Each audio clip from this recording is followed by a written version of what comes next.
Treat me like a fool, treat me mean and cruel, but love me.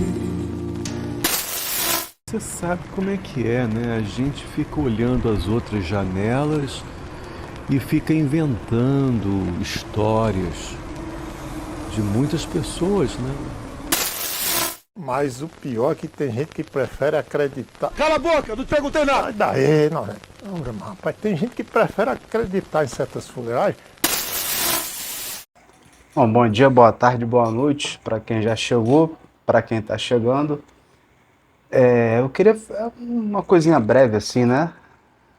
Que é sobre a importância da teoria na história. Eu estava vendo um texto recente da professora Rebeca Gontijo, que ela é lá da Rural, da Federal Rural aqui do Rio de Janeiro, e ela estava relatando aí, enfim, de 2023, se eu não me engano, esse texto. Relatando a dificuldade dela como professora de explicar a teoria da história para os alunos dela do curso de História. Enfim, em termos de contexto, assim, muita gente entrou, né? Muitos desses professores entraram. Você teve o Reúne, né? Enfim, teve a ampliação das universidades, ampliação das extensões universitárias. Você teve a criação do sistema de cotas e tal. Então você teve uma ampliação muito grande da faculdade, inclusive, né, a professora Rebeca entrou nessa leva, um tipo de aluno também muito diferente. E eu acho que ela quis dizer, não sei muito bem o que ela quis dizer com isso, é um público muito diferente. Mas eu vi também outra professora da Rural, a Maria da Glória, também falando a mesma coisa, né? Como o pessoal estranha estudar a teoria, né? O pessoal como se chegasse e quisesse estudar só a história mesmo, os fatos históricos e tal, interpretação sobre os fatos históricos e não a teoria da história.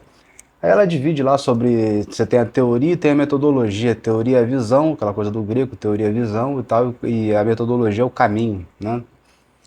E tal, muito bonito, né? Você tem que ter um caminho, um método e uma teoria. Só que, assim, uma negatividade muito grande em termos de falar a teoria como se fosse algo pesado, né? Assim, essa prática dela em sala de aula como refletisse um peso que ela mesmo não aguenta, os alunos não aguentam, ninguém aguenta para poder falar. Eu acho que tem um outro lado da teoria que é o lado da polêmica. Você pegar, por exemplo, o Manolo Florentino e o João Fragoso no Arcaico como projeto, eles fizeram um trabalho de historiador de ofício, coisa que eu tô falando, tem 3 níveis, né? No, na historiografia, tal, na ciência da história, para poder usar um termo aí do Kozelek, 3 níveis.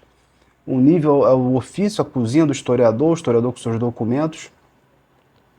Um segundo nível que é a história da historiografia, que é o cara ali quando está já tratando com os documentos, está até escrevendo já, ele pensa nas referências, na história da sua disciplina, e ele, muitas vezes está dialogando para poder, enfim, justificar algumas escolhas metodológicas, alguns caminhos e tal, ou mesmo a invenção de novos caminhos.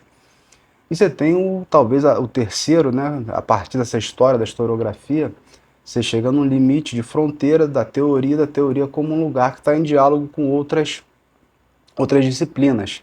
Então o historiador está refletindo lá sobre o seu método, sobre o seu ofício, e vê que às vezes ele tem que recorrer a outras ferramentas e tal, outros lugares. E o Manolo Florentino foi isso, eles fizeram a tese deles de doutorado, um é em Costas Negras, que é do Manolo, o outro é Os Homens de Grossa Aventura, que é do João Fragoso. Fizeram um trabalho de historiador enquanto tal, fizeram aí uma certa história da historiografia para poder se colocar enfim, né, no embate ali, no lugar disciplinar deles. E depois, principalmente, isso é muito mais evidente no Arcaísmo como Projeto, que é o livro que eles fizeram em conjunto, eles praticamente fazem ali uma teoria da história econômica, e vão debater, não só com o Caio Prado e o Fernando Novaes, que são dois autores. O Fernando Novaes é da história, o Caio Prado também, né? Apesar de, enfim, o pessoal se debater um pouco, enfim, às vezes, né, porque ele tinha uma outra formação e tal, teve a questão mesmo da profissão dele, e teve algumas dificuldades ali como tentando ser professor de história, tanto por ser comunista como pela formação dele em direito e tal. Então, enfim, fora esses dois autores canônicos, ou o Jacob Gorender, o Ciro Cardoso também, que são da história, eles ultrapassam um pouco, chegando à discussão com os economistas, com o Celso Furtado, com o pessoal da teoria da dependência, que você pega um leque grande de autores e fazem, né? Propõem um modelo bem polêmico. Eles tentam até apontar uma ruptura com toda essa história da historiografia econômica, ou da história econômica feita também pelos economistas. Enfim, o que eu quero dizer é que é uma teoria usada, né, de maneira muito polêmica e muito interessante, né? Um livro fino, né, um livro direto, objetivo e, enfim, ou seja, a teoria perde essa carga de negatividade que a professora Rebeca estava colocando ali, porque serve para outros fins, já para os fins políticos, né, para fins políticos. Inclusive ali o momento de elaboração da tese deles e de publicação do livro depois deles em conjunto é o momento da redemocratização, onde se debatia muito a questão da desigualdade social e tal. Então ele tenta se inserir no debate público de um modo geral, de certa forma você pode até talvez tentar entender isso aí já como uso público, da história pública, né?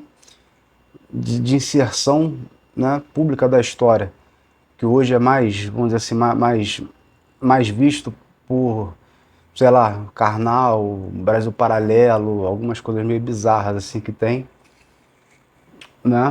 Os usos da história, os usos públicos da história, que é chamado de história pública. Mas lá na década de 90 era um outro contexto, eles apareciam em outras configurações aí, midiáticas. Esse é um ponto, então, dois pontos aqui. Eu acho que não existe essa cisão, essa dualidade metodologia-teoria. Existe, na verdade, um modelo tripartido, né? Vamos dizer assim, de uso mesmo, não tanto de método. O método é uma coisa muito variável, mas de uso, que é o uso com a documentação. Pode ser chamada fonte primária, que é quando você vai no arquivo e tal, pode ser a fonte secundária, uma coisa mais próxima da história intelectual e tal. O segundo, que é quando você está debatendo o uso dessas fontes, que é a história da historiografia, e o terceiro, que é a teoria como área de fronteira. E o importante de assinalar lembrando até de um artigo, enfim, antigo, do professor Manuel Salgado Guimarães, eu não vou lembrar agora o nome dele, do nome do artigo, né, mas é um dos primeiros também da década de 90, se eu não me engano, esse artigo, que ele fala, olhando para o José Honório Rodrigues, foi um dos primeiros a tentar fazer uma teoria da história, uma história da historiografia, enfim, lá atrás, década de 60 e tal, enfim, foi um dos pioneiros. Ele fala que um dos problemas da história da historiografia, da teoria que o José Honório Rodrigues propunha, era porque ele fazia um inventário, né, dos nomes e das datas das pessoas que fizeram história. Ou seja, não era uma história problematizável, não era historicizável, era quando você coloca em catálogo, você meio que tira a historicização, ou seja, você tira a problematização, você tira a capacidade de exercer a crítica. Então, entender essa história da historiografia como um momento crítico, né, de exercício da crítica, e acredito eu que esse exercício da crítica é que faz se levar a uma zona de fronteira, e aí sim você pode falar que você está olhando, né, de uma modo mais amplo, teorizando, trabalhando com outras ferramentas, com outras disciplinas, com outras interlocuções e tal, né? Ou seja, você sai mesmo das fronteiras disciplinares e isso serve para qualquer área. Esse é o ponto, né, específico sobre a professora Rebeca Gontijo. O outro é que essa visão negativa e pesada da teoria nem sempre é tão bacana, porque o outro lado disso é que ela é usada, assim, em formas bastante polêmicas. Você tem uma série de polêmicas, pode dizer que são polêmicas teóricas, mas são bem quentes.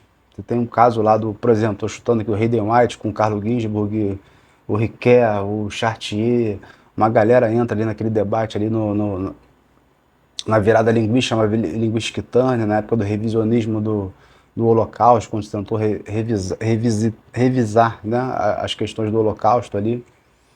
Então você tem uma coisa muito quente naquela ocasião, e às vezes nem sempre é tão encarado dessa maneira, mas que poderia ser usado para esses fins teóricos / polêmicos. Por exemplo, se você pegar a noção de democracia social, como visto pela Ângela de Castro Gomes nos governos Vargas é uma coisa muito polêmica, porque, bom, enfim, não dá para abrir um parênteses imenso para poder trazer esse debate aqui, mas deixa eu tentar resumir, porque encara o Estado Novo como um Estado, pelo menos isso está nos documentos, né? Assim, o Estado Novo se via como uma democracia social, ao contrário da democracia liberal da República Velha, e como uma passagem tutelada, claro, a ideologia da outorga, para um sistema mais aberto, que não existia antes da Revolução de 30, um sistema partidário mais aberto e a criação do PDT sob os auspícios do Ministério do Trabalho.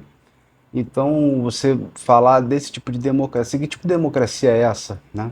Isso foi uma democracia, enfim, você falar de uma democracia em pleno Estado Novo, de um tipo de democracia em pleno Estado Novo, é uma coisa muito polêmica, né? Muito complicada. Então, estou dando aqui um exemplo de um uso que pode ser também polêmico da teoria. E sem esquecer, por fim, que de fato, se o conceito de democracia social, se essa visão, né, de democracia social, né, enfim, o que vê a Angela de Castro Gomes no Vargas, talvez não tenha sido usado para esses fins polêmicos, o Jorge Ferreira, no imaginário trabalhista, talvez, já na invenção do trabalhismo,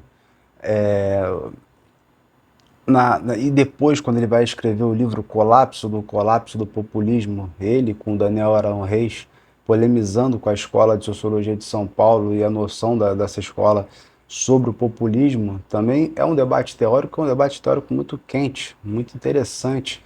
Ou seja, para finalizar, a teoria não precisa ser fria, a teoria só é fria se ela não tiver história e se ela não tiver crítica. É isso. E eu vou deixar um link aqui na descrição.